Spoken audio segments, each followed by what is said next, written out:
Kembali lagi di Cerita Cinta Channel. Jangan lupa like, comment, and subscribe ya. Terima kasih. Kenapa sih kamu jijik sama aku? Gak mau aku sentuh? Saya cuma takut diperkosa lagi sama Pak Leon. Kicap sudah Leon saat ini. Kata-kata yang keluar dari mulut Rindu memang benar-benar tepat sasaran. Kehadiran Milea terjadi karena pemerkosaan yang dilakukan oleh Leon. Namun, semua itu juga terjadi karena Leon dalam pengaruh alkohol. Sekarang aku lagi gak mabuk, Rindu. Gak mungkin aku perkosa kamu, kata Leon sebelum akhirnya meninggalkan Rindu di kamarnya. Rindu masih ingat dengan jelas kejadian di malam saat Leon menodai dirinya. Sekuat tenaga dia melawan dan berteriak kesakitan, tapi semua energinya habis dan dia gagal mempertahankan mahkotanya. Rasa sakit itu tidak berhenti di situ saja. Saat terbangun tanpa Leon, hati Rindu semakin hancur berkeping-keping. Apalagi saat itu dia tidak memiliki bukti yang mengarah bahwa Leon adalah laki-laki yang menodainya. Begitu selesai dengan bayangan masa lalu, Rindu menghela nafas berat dan keluar dari kamar yang akan ditempatinya bersama Milea. Wanita itu lalu menuju dapur dan mulai memeriksa bahan makanan yang sekiranya bisa dimasak dengan cepat. Dia tidak mau berlama-lama meninggalkan sang putri dan hanya berduaan dengan Leon di apartemen ini. "Mau aku bantu?" tawar Leon.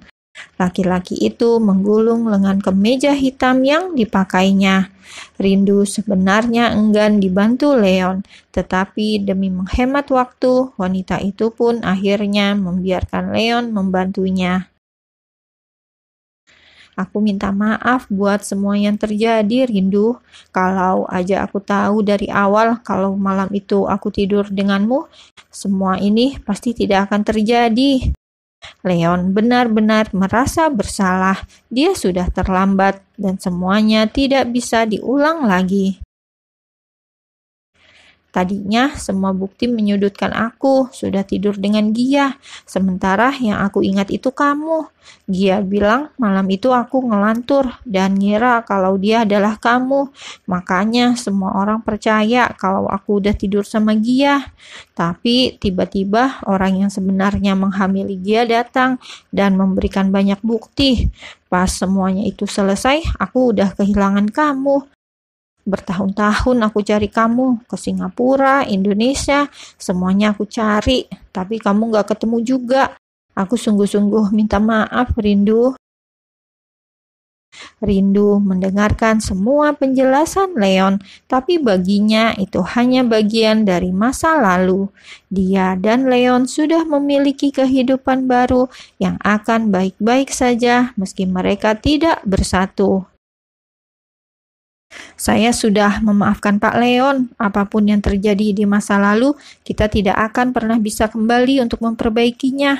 Saya dan Lea sudah cukup bahagia, dan mungkin nanti Lea juga akan dapat ayah yang baru, sama seperti sekarang, dia akan dapat ibu baru."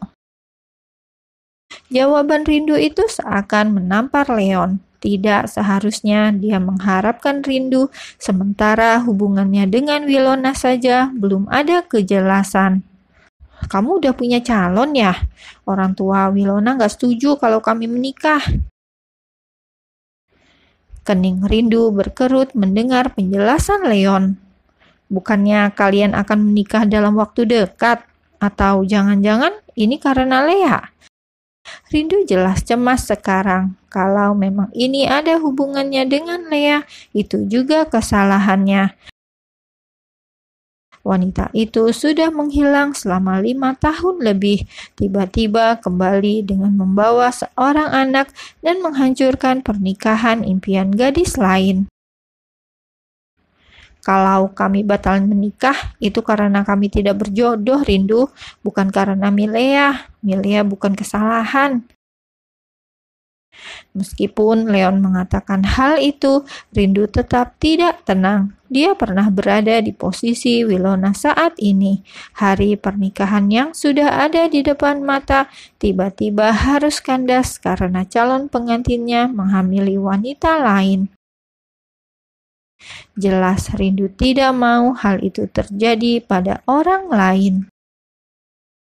Setelah memasak dan makan bersama, Rindu dan Leon kembali ke rumah sakit. Rupanya hasil tes HLA mereka dinyatakan tidak cocok untuk menjadi pendonor milea. Namun, di tengah kabar buruk itu, Leon dan Rindu juga mendapatkan kabar baik. Hasil tes yang kalian lakukan masih belum mendekati cocok. Namun, kami menemukan kecocokan hasil yang sangat tinggi dari pendonor di salah satu rumah sakit Jakarta. Saat ini, rumah sakit di sana sedang mencoba menghubunginya. Semoga saja orang itu bersedia menjadi pendonor untuk milea. Artinya, tes kami tidak cocok dan ada orang lain yang lebih cocok? Tanya Leon yang masih sangat bingung dengan penjelasan dokter. Benar, 70% pasien tidak memiliki kecocokan dengan orang tuanya. Hasil tes Pak Leon dengan Melia, tingkat kecocokannya masih kurang. Sedangkan calon pendonor yang mendaftar ini hasilnya sangat cocok. Ini salah satu keajaiban. Melia bisa mendapatkan donor dari orang asing yang sama sekali tidak ada hubungan darah. Yang harus kita lakukan sekarang adalah melakukan tes ulang, dan kalau hasilnya benar-benar cocok, mereka bisa segera melakukan transplantasi. Leon melirik Rindu yang terlihat bahagia sekarang. Mereka punya harapan yang tinggi agar Milea bisa sembuh. Jadi dia memang sengaja mendaftar untuk mendonorkan selnya. Siapa dia, Dok? Rindu benar-benar penasaran dengan sosok yang memiliki tingkat kecocokan tinggi dengan Milea. Namun sayangnya demi menjaga kerahasiaan pasien, dokter tidak bisa menyebutkan namanya. Hal itu terus mengganggu pikiran Rindu. Dia ingin bicara langsung dengan orang misterius itu dan memohon padanya agar mau membantu. Tapi sepertinya dia malah harus bersabar untuk itu. Kamu masih kepikiran sama yang mau jadi donor buat Lea ya? Tanya Leon sembari mengulurkan sebotol minuman untuk mantan sekretarisnya itu. Rindu mengangguk dan menerima minuman pemberian Leon. Saya takut kalau ternyata nanti dia menolak, Pak. Rindu, besok aku akan ke Jakarta. Kalau kamu khawatir, aku akan cari tahu siapa dia dan temui orang itu. Apapun yang dia minta, kita akan berikan. Yang penting Lea sembuh. Rindu bisa percaya dengan kata-kata Leon. Bekerja dengannya selama hampir 2 tahun, membuat wanita itu paham betul bagaimana cara Leon menyelesaikan masalah.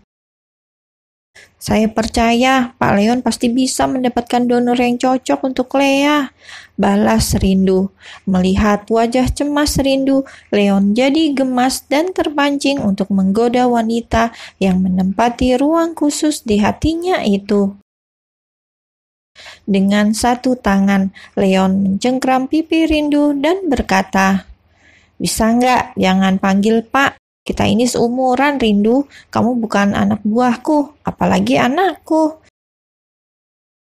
Sontak saja Rindu berontak dan berusaha melepaskan diri dari Leon. Sayangnya laki-laki itu sudah terlanjur merindukan momen bersama Rindu sampai-sampai dia tidak bisa menahan diri. Mama Dera tidak sengaja melihat kebersamaan Leon dan Rindu dari balik pintu yang sedikit terbuka. Baru kali ini dia melihat tawa putranya yang sudah bertahun-tahun hilang akhirnya kembali. Sayangnya, takdir indah masih belum berpihak pada Leon. Nyatanya, Rindu baru datang setelah Leon berkomitmen dengan wanita lain. "Pak Leon, lepasin!" Tangan Leon masih mencengkram pipi Rindu dengan gemas. Dia seakan lupa kalau Rindu memiliki trauma bersentuhan dengannya. "Panggil Leon, aku gak mau dipanggil Pak." Suara tawa Leon mulai mendominasi ruangan. Lea yang tadinya tertidur karena pengaruh obat, kini akhirnya terbangun. "Ibu, Ayah," suara lirih Lea berhasil mengalihkan perhatian Leon dan Rindu. Dua orang yang hampir larut dalam suasana nostalgia itu tiba-tiba sadar kalau sejak tadi mereka mengganggu Lea. "Lea, kamu keganggu ya sayang?" tanya Rindu yang merasa bersalah karena sang putri harus terbangun dari istirahatnya. "Lea, maafin ayah ya, ayah nggak sadar kalau Lea lagi tidur," ucap Leon seraya mengusap kepala sang putri tercinta. Lea senang lihat ayah sama ibu ketawa. Kalau aja ayah sama ibu bisa ketawa terus, pasti Lea jadi anak yang paling bahagia. Rindu memeluk putrinya yang kurang beruntung itu. Kalau saja dia bisa, dia juga ingin memberikan keluarga utuh yang bahagia untuk Lea.